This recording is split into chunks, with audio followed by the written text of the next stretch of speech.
Hey, everybody. I am Jason Truding. I am the host of this Brooklyn Bound podcast series, and I'm super pumped for our show this Thursday, March 3rd. And you all are the first folks I'm talking to on the show. We have Nomon here. This is Shayna Dunkelman on my upper left and Nava Dunkelman on my upper right. Welcome, you two. Hello. We've been dealing with some slow internet stuff on my side. I don't know if you can tell. Usually anybody who's seen this podcast before, I'm in my room, but I'm at So Studio. These are Dan Deacon's beautiful posters on the wall and some random mass stuff up there. But if the internet gets weird, it's my bad. And if I cut you off, we're in like this Zoom interruption world. So I'm just gonna apologize to both of you ahead of time if I ever cut you off in the middle of your answer, and you do the same to me. We're gonna make it happen. Or we just don't show up on the show. Sorry, we're just like exactly. okay. I'm out of here. I can't work like this. Yeah, it's like we are so psyched you all are playing. Our paths are finally crossing, which is wonderful. My first question to everybody is so broad, but I wonder if each of you could answer for yourselves a little bit, and then we could get into as a duo. Maybe Shayna, you take us in first. Like, what's the story from little Shayna to grown Shayna, your path into music? Like when did you discover your passion to play percussion and to be a musician? That is deep. Okay, yes. So, I mean, it's a little bit like if I start speaking, I'm a little bit speaking for the both of us because we have very similar parallel paths. But so, we are both born and raised in Tokyo, Japan, by a Jewish father, Jewish American father, and an Indonesian mother. So we're not ethnically Japanese, but we were brought and raised there. And then my mother, or our mother, is a professional organ player. She works as a music therapist now, but she's the one who actually got us into music. And she is, I say organ, but in Japan, she was studying this very unique instrument called electone. And that is like very popular in Asia and Europe, not so much America, but it's this Yamaha like organ, like two keyboards and like a pedal kind of thing. Yeah, like an organ. Like, and then from a young age, she was training us to become like musicians, and we started off at electone, piano, and things like that. And then this is in Tokyo. Yes, this is all in Tokyo. And then because she was working closely with Yamaha, they have a Yamaha percussion school, basically. And then, like my rhythm was not that great. So she was like, oh, this is going to, benefit. But somehow I blossomed in it, maybe. So there was and so I started at a long time ago when I was like maybe nine years old. We would take classes. I mean, I don't know if Nava did it, but I did it, which is classes. Like what kind of classes? Yamaha classes on drums. Not on drums. Yeah.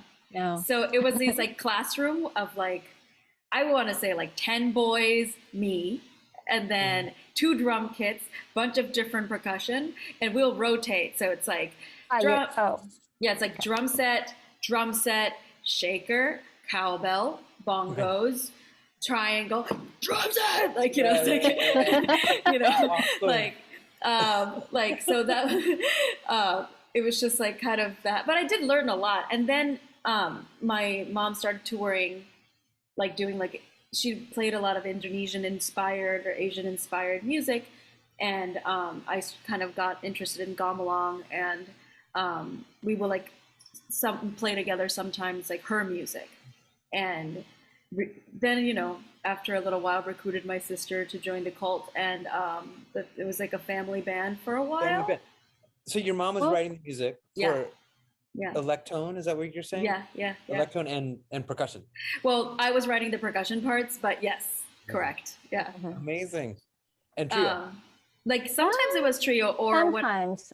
Well, no, actually not much, right? Yeah, I think there's some different. Yeah. There are some switches happen because when I was maybe like a 9 or 10 or I don't know, 11. I don't know I don't know the exact timeline over there. But Shayna went to America for college. So when that happened, like I think, yeah, like Shayna was. Wait, we're not 10 years apart. Like, what are you talking about? That's what I'm saying. That I'm just like. I was doing math. I don't know. I'm trying to. No. That's okay. But like I get it. 12, like 12, 13. I don't know. Yeah, I didn't start when I was 9. Sorry. Yeah. You know, when Shayna went America, like, you know, there was no percussionist / like, you know, playing gamelan for my mom's music. So like, I mean, I was sometime part of her concert, but not like maybe like small stuff, like small little percussion, maybe triangle, maybe tambourine or something like that. And then. And you tour around Japan? Or tour around the city, or like, well, yeah, something. I wouldn't like say like too much touring, but like few shows here and there, and then we've got to play like in different places, like Indonesia. Yeah, amazing. Yeah. So yeah, I was like interested already, but like my mom, just to check on me, she asked me like, do you want to, you know, take on percussion part? Like, do you want to play gamelan with me? And then I was like, yeah, I want to. Yeah. So that's how I kind of officially started. Like, you know, I started taking drum set lessons. Like just like Shayna was talking, a bunch of boys. I think I was, only young girl. Pretty much like adults, boys, 2 drum sets with really loud metronome, like warming up.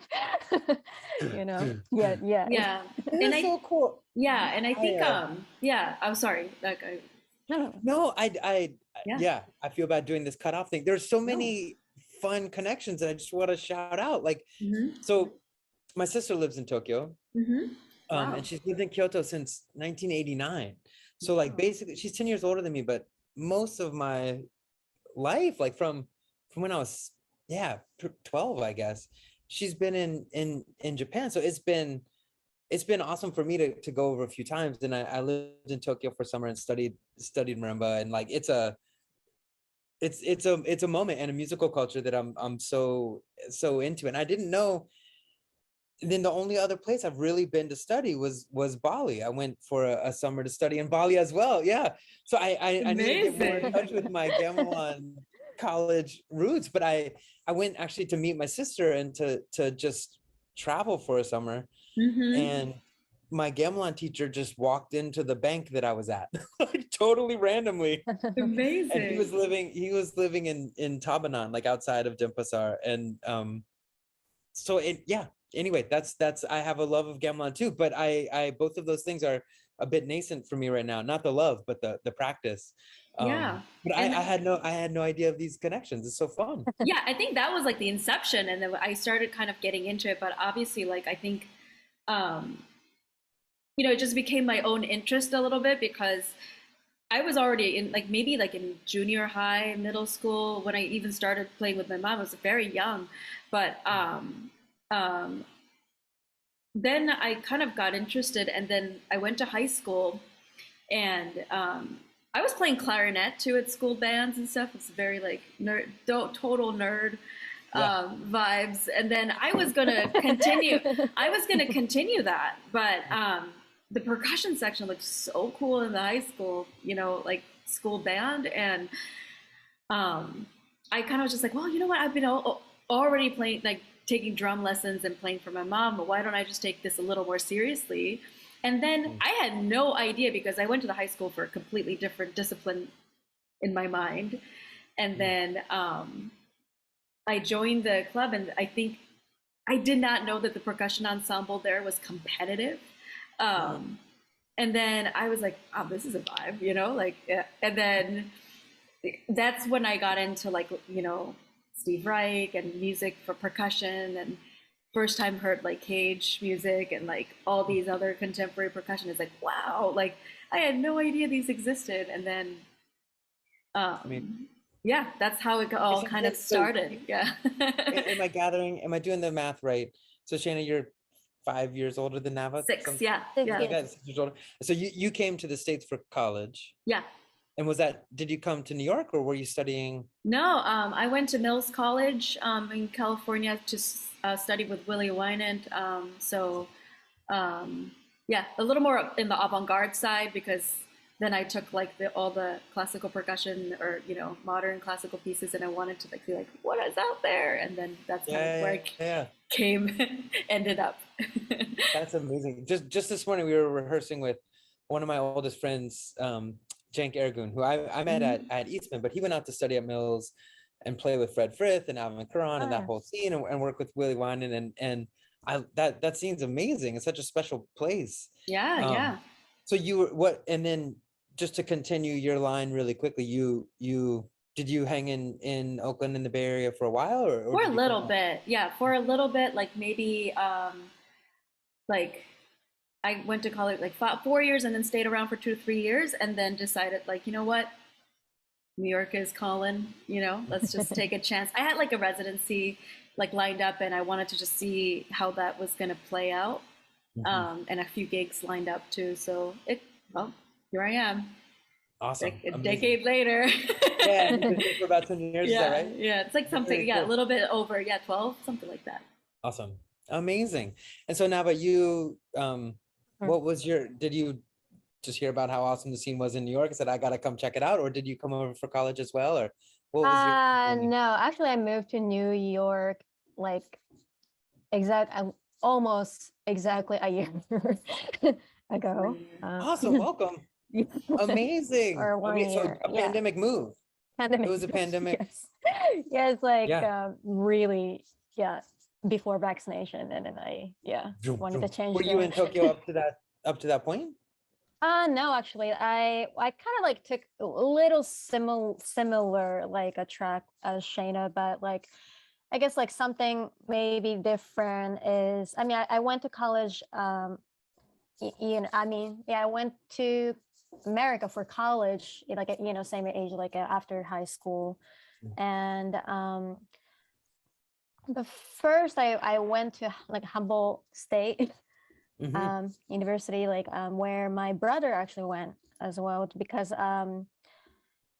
like I was more like focused on maybe I should get used to more of environment in America and then speaking English. I wasn't really too good at it, and after 2 years I just wanted more. I mean, I was in music major as well, like when I was at Humboldt, and then I don't know, I wanted to challenge myself more, or just wanted to change environment of where is more opportunities, I guess. Like Humboldt is a little small town, and there's not much. I mean, I had a really good teacher, Eugene Novotny, like he was amazing, but he was also the one who suggested me to like maybe you should transfer somewhere else. So I went to Mills College. So we had the same teacher, I studied under William Wynant and Fred Frith, but that's how. I mean, and so you were out there until a year ago. Was that and then I was in the Bay Area until last year. I love the Bay Area as well. My sister lives on the Berkeley side, on the East Bay. And I grew up in the suburbs of LA, and it was always, she went up there for college and was always up there. And I have a sweet spot for the Bay Area. It's a fun scene, I think. I'm glad you all are out here. But that's also that's also a fun scene. Yeah. Well, so tell me about Nomon. I'm going to try my best to remember to say Nomon. I've always said Nomon. That's also great. That's fine. I know you said that's fine. You said that's fine. And occasionally, when someone will bring it up in the so space, sometimes it'll be Shelby. We'll say nom nom. Most of the fun, just nom nom. No, it's kind of fun, but it's definitely not that. Yeah. But your album is wonderful. It's Thank been fun to listen to. Congrats on that. So if you wouldn't mind, tell me about how the duo came together and how the album came together. What's that been about? How long has the duo existed? Yeah, I mean, I think if I don't count, do I count COVID ears or don't count COVID ears. I think I first pre-COVID. I think it was like 2018 or 19. Yeah. Well, I was like in a band that toured really heavily, and I was coming out of that phase of like, okay, like, you know, I'm not going to do that anymore, and trying to focus on working with people, like a more of a diverse group of people, like, and I just wanted to also work on my own music. And I have my solo stuff, like I'm working on it too, but then I really had this kind of image of like, what would it be? Because how I approach percussion is very like unintentionally choreographic. Like I feel like percussion is such a visual instrument. Like it's one of those instruments that, I mean, because I also played the clarinet, it's just like, you know, it's expressive instrument, but it's not as physical. And I always enjoyed watching drummers and the physicality of it. And then I had this image of this, figuring out this like sort of symmetrical percussion setup. Like I went from like a visual approach, and then I was like, oh, it'd be really cool if like, you know, I have the hi-hat on this side, but then the other person had the hi-hat on the other side, and it's just like this very like symmetric thing. And then I was like, oh, who could do this? Like, I wish they looked like me. Hello. Amazing. No way. As easy as that. I mean, and then I kind of was like, my approach already was, I have a little bit more of like a more structured approach to my percussion playing, or just like writing. And Nava is a bit more, if I may say, fluid. Do you want to talk a little bit about, like your improv? Like I'm on more of, I mean, I did like, you know, some contemporary music, of course, like, you know, or run through like a lot of Reich, John Cage and all that. But also I got really deep into like an improvisation scene. And then, so yeah, I guess, fluid, it might be, good word. That's how kind of like a very, I don't know if it's sorry to say like a difference, but that's like a, you know, a big part of like me, like, you know, compared to Shayna. And that's why like I also thought that this is really great, because we are sisters, but also we play very differently, and that's really good. As well. So I went from like symmetry being kind of a center point of the aesthetic to kind of like also honoring the differences. So like it's kind of like this converging, diverging that happens. And that's sort of like, and then when she finally moved to New York after me knocking on the door for years, like it's just like, you know what, let's just finish it. Like COVID has, for better or worse, have like gave us anxiety, headache and everything, but it's also gave us this time. And then I just, you know, with a lot of like friends encouraging, like I think I was just like ready to just release these 4 songs as a little collection, and just took it from there, basically. That's awesome. And so I love this. I love everything you just said. It's so cool. Like I love this idea of the symmetry. But then it almost feels like the uniquenesses you all have in your approach really pushes against that. Like, right, like, you know, so is that like in the writing, are you all writing together, or Shane, are these your pieces, or how does that work with each other? I think the best way that I could think of is like, yes, like I wrote more of the material in the latest one, but like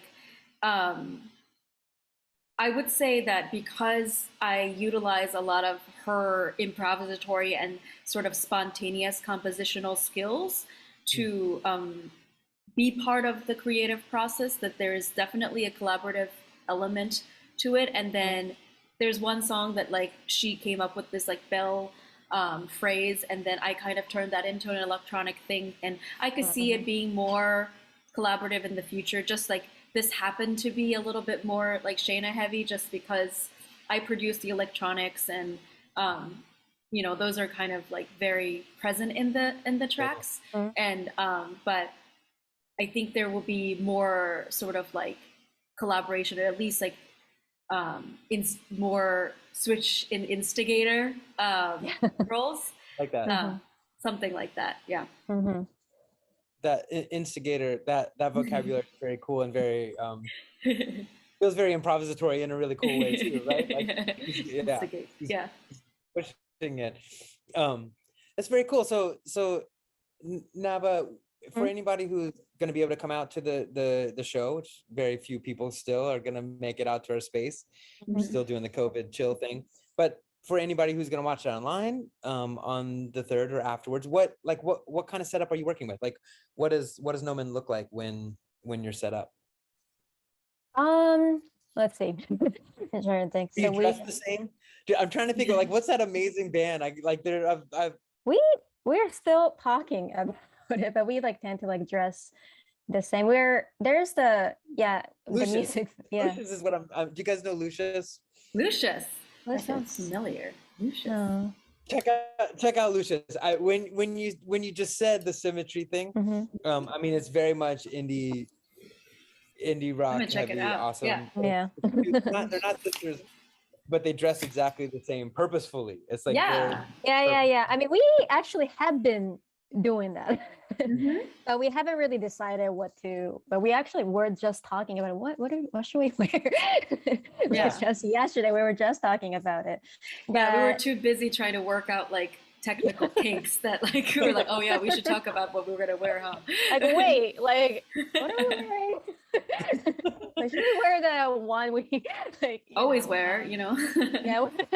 So we're still thinking about that, but like our setup, it's very similar. With just like we have like 2 hi-hats, like floor toms, and also what else do we like a cymbals, and then but they're like just a little things that are like a different maybe, like because I while like Shayna is more of like a beat oriented, like while she's doing like, for example, doing like drum beat, I'm more of a free creature. I would say like so like I do have like a lot of like a small stuff like a gong, like small gongs or maybe whip blocks, or to kind of move freely with that, or like a gong with me. So it's very similar, and it's symmetrical. Symmetrical, thank you. Symmetrical, but also you can see like a little like differences that kind of emphasizes our like uniqueness, like that individual have as well. So I think it'll be very fun to watch. When you play, either of you, like playing gong sounds or small cymbal sounds, like is that for you connected in any way to that kind of gamelan? Yeah, because sure. I feel like when I do improvisation, like a free improvisation, like I have this my own setup, and then kind of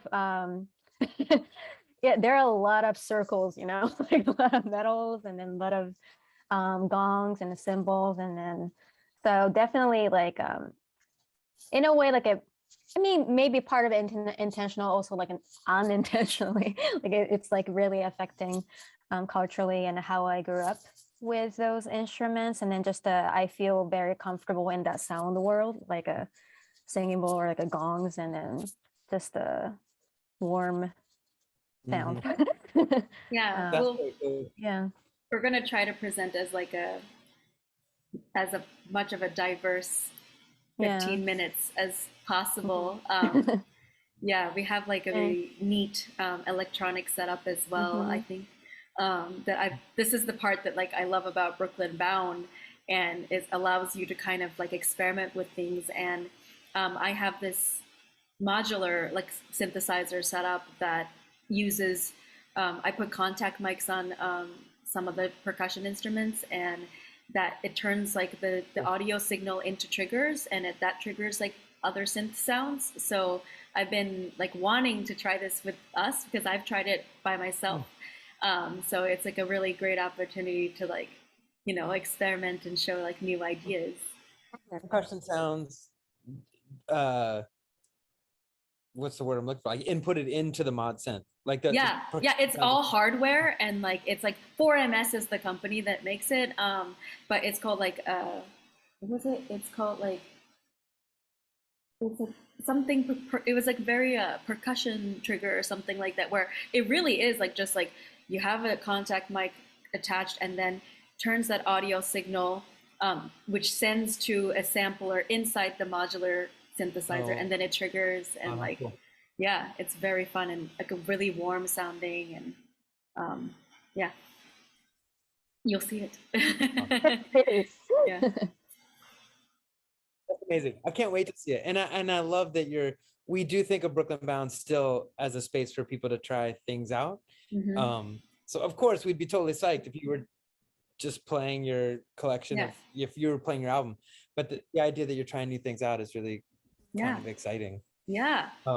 Well, so I moving off of the Brooklyn Bound set a little bit, but just into the way you've been thinking about these last couple of years, you mentioned a bit about working during the pandemic. Kind of one question I've been asking everybody is just these 2 years have been so intense, and it sounds like in your lives very intense too. I mean, of course, the global intensity, the COVID pandemic, isolation intensity, moving during that which is probably intense, but also wonderful, like coming together moment, but then also like just layered on top of all that, just like a sense in our society we don't know how to talk to each other, and like political nastiness, kind of more of a deliberate sense of talking about racism and equity in our scene, like, all of these like really, really intense umbrellas to this last 2 years. So like for you all, has that changed the way you've thought about yourselves as artists, or has it amplified ways in which you've thought about yourselves as artists, or how is this, I don't even know how long to say, 2 years, how is this long amount of time, how has this been for you all as artists? And I don't know who wants to jump into that big old question first. Huge question. Yeah, way too enormous for no. I mean, I've thought about it a lot. I mean, obviously, like, I think what jumps into mind is like, I think we are all very, for lack of better word, like just like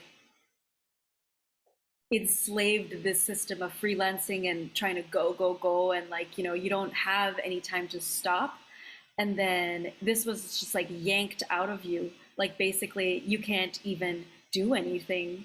And the only thing that's like driving us is like the love for it, like there are a lot of motivation in us that is driven by the pure dedication to just like the artistry and the craftsmanship of like keeping your chops up, keeping your creativity, always seeking stimulus. And then like none of it was like possible, like not just financially, but like it's just the soul, what defines you as an artist, and everything was just like yanked away. And then like I said, the silver lining, and thankfully I'm saying this like, for real, because I didn't get sick.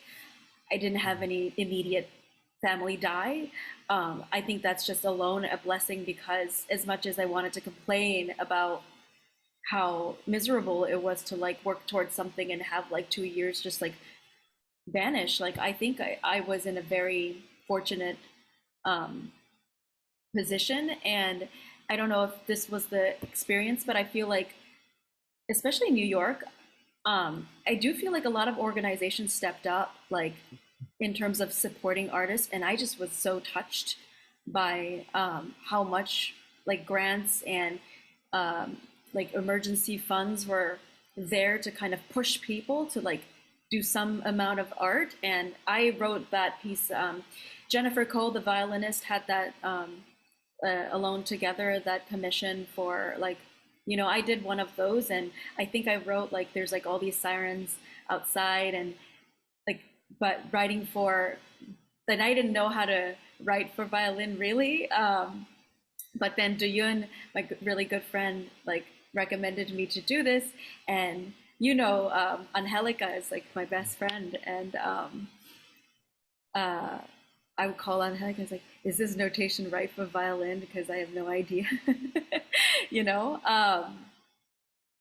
And then I just like I wrote down like the small consolation prize for the pandemic is that I learned how to write for violin. You know, I think there's like little prizes like that, and there was a slower life that I was not used to that I leaned into. But ultimately, I think I was very just like there was the initial shock, and then I felt like the biggest thing that I could do at this time was to just not give up and try to create as much new things. So writing for violin, writing for my duo, these are the things that I kind of lean into to just, you know, once the pandemic was over, I felt like this is something to show for. So I think there were a lot of people who were in the same boat, and everybody supported each other. And when there was funding available, like I'll get texts from like 6 other people, be like, "Did you see this? Did you say that?" Like it's just like a good. I mean, of course, there was like help from the government, and that was great. But like, I think it's just like the moment of truth for the community that we are in, and I was like, Nava, just come to New York. This is like kind of like a wake up call. Like, this is why, you know. Yeah. During pandemic, I was pretty much. I don't know. I felt like I was very shut down as an artist. Like I was having a lot of hard time, and then just like I was more like, you know, there like a financial struggle was real, and then I was just kind of living as a teacher, you know, like teaching online and things like that. But of course, like there are non performances, and maybe like there's a little bit of like, oh, record a performance and we will stream it or something. But like, I'm sure everybody got through that.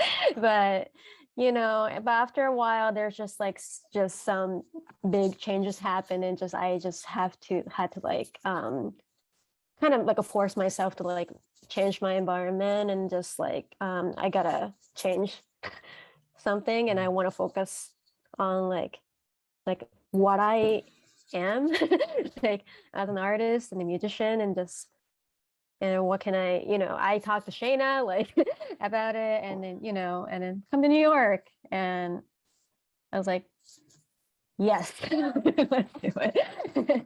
And I just, you know, the last year was just like, you know, it was a big change for me. Like, you know, it was pretty much like a whole 2021 was a getting out of the, you know, pandemic, and also just start working with Shayna, you know, for real more. And it's been great, and I feel like I'm alive again.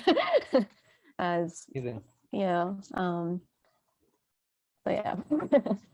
Well, in some ways, I mean, you all were both saying, I guess, like the amount of support that came in some ways is kind of like, wow, what if we had a culture and a society that gave that much support to the arts all the time, that it didn't just take something like this, right, to say, oh, we need arts, or we need you artists, you know. But at the same time, I know what you mean, Shane. I was kind of touched too, that a lot of folks stepped up to support some of what was happening. Yeah, isn't it? Yeah, it's an interesting thing to try to rethink. Yeah, how could we frame things in a different and better way? Yeah, I mean, I'm in the middle of trying to like figure out how to release this like short documentary that I've been working on for like a couple of years, which is like this sort of like innate power structure in like how freelance artists work under. Like it's just so like I feel sometimes like held hostage, and there's no because we are framed in this sort of capitalistic supply and demand brutal situation when it comes to like artists, that like it's just like if you stop you're done, you know, like there's no sort of safety net. And then I legit thought I was screwed, like everybody that had this, but in 2020 like you're like email after email after email after email of just like headache, you know. It's just like, oh, there goes a year worth of income, sorry, bye, you know.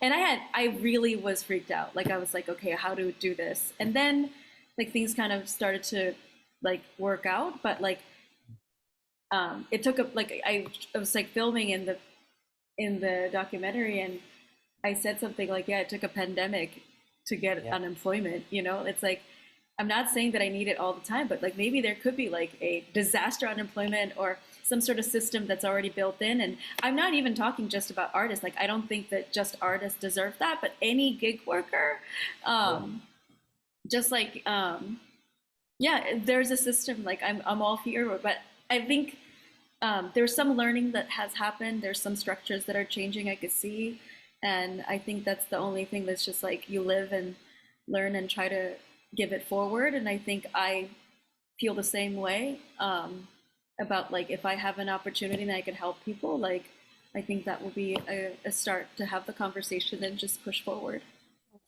That's really nice. That's really nice. If I was a better podcast host, I'd be like, and that's a great line to go out on. But I have one more question. Yeah. Okay. But actually, this question's positive. I think this question is usually this is my let's go out on a positive note.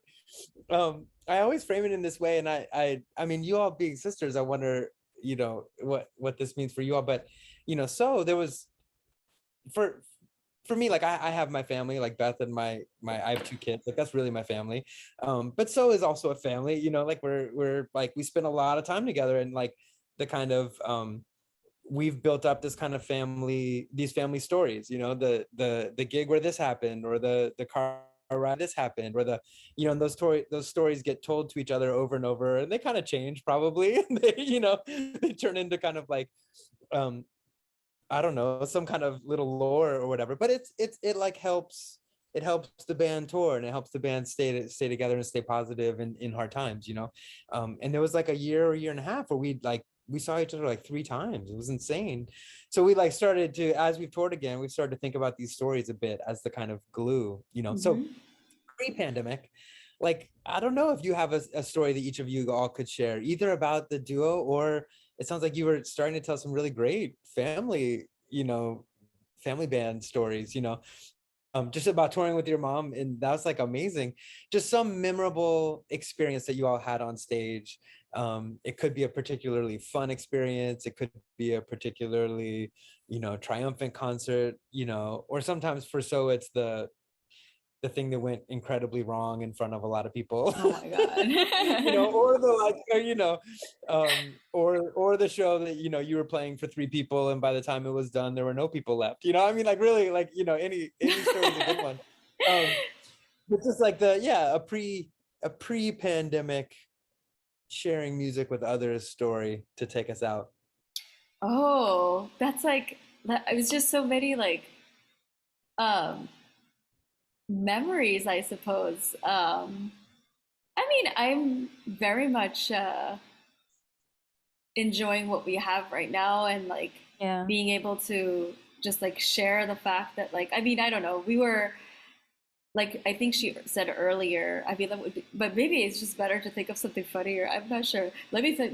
You talk. I mean, I mean, in terms of like Nomon, I mean, like it was like we recorded our album like an EP like before pandemic, you know, and then that was actually pretty intense. I mean, I had this like in the Stone residency, like you know, that in around that like maybe or like just played. I can't even remember actually, but and so I just like came to New York a little like earlier, and it just pretty much like we rehearsed intensely, like every day until the day that we decided to record together, pretty much. And then boom, boom, boom, boom, boom, boom, like rehearse, then record. Then we had this show at the it was a Tom Tom's like the studio. It was just like it was like we kind of like it was not it was not like Tom Tom, the magazine.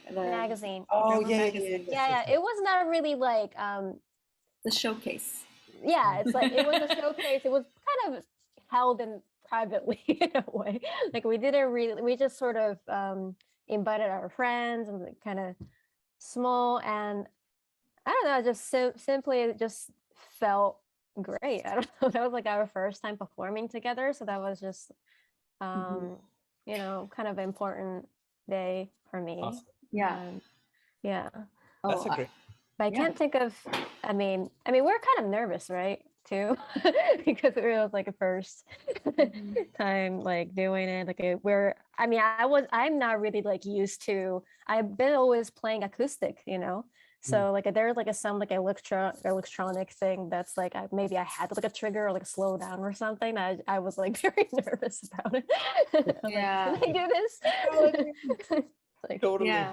I mean, there's one thing that comes up to mind that's like very quick, but nothing to do with performance, but it will kind of, it actually ties everything into a little bow, which is, okay, like pandemic, not playing for months, you know, like, and then I finally get this gig that's a recording gig at Kaufman Center for like this like little opera production. And then like, I'm like, oh, like, and this is like 2021, you know, like I'm out of practice in terms of, I mean, like I'm not out of practice in playing, in my head at least, but I'm out of practice gigging, I think. Yeah. And I'm just like, okay, like I need to get this ready, you know? And then I get this call, it's great, good people, musicians, I'm on it. I practice, get my part ready. And then at that time, Nava had already moved. And then my studio back then, and Shelby used to be in there, was like just on Waverly Street, like really close to you guys. And then like Nava was like already kind of like starting to share stuff there. Starting to share, and she also lived there close by. And then I am like, got my stuff ready. I'm driving to Kaufman Center with my car and my drums on the back. And then I'm like, got everything, yes. And then I'm on like the Queensboro Bridge. And then I realize I forgot my kick drum. The most important thing in the drum kit. Like, I'm just like, and then I'm just thinking like all these things, okay, I have time, maybe I could turn around, but it's like traffic, you know, New York traffic. I don't have the kick drum, so amateur, like, you know. And then I get to the Kaufman Center, I'm just like, what am I gonna do? And then I realize, oh, and I call my sisters like, Nava, can you go to the studio, unlock my thing, you know, the studio, she has keys to it. She lives 5 minutes away. And can you just get out a cab and bring my kick drum? And I was like, having a sister who's a drummer, who's in my studio, rocks. And then it all worked out from there. So that like, okay, brings the entire bow into pandemic, playing, sister in town. All podcast of it in one. You're welcome. Perfect. I don't know, learning how to gig again though. That's just learning how to gig again. I'm just like, yeah. Everyone we do, it's like, how do you do this again? Yeah. I know. I got a Kaufman Center and they're like, oh, have it's like, oh yeah, the bass drum is like getting delivered. Like I just like played it up like it was like it's already planned. This was, you know, it was just rented. Yeah. Very special bass drum. Yeah. Okay, I got on the Uber and like, okay, I'm coming. Yeah. Oh, you're a good sister. That's good. That's she was like, okay, you're saving me. I would do anything. Like, well, feel free to bring your own bass drum to this gig. We do have some around if you forget yours. No, I think we're good. Right in this room over here. I think we're well taken care of. That's really funny. Yeah.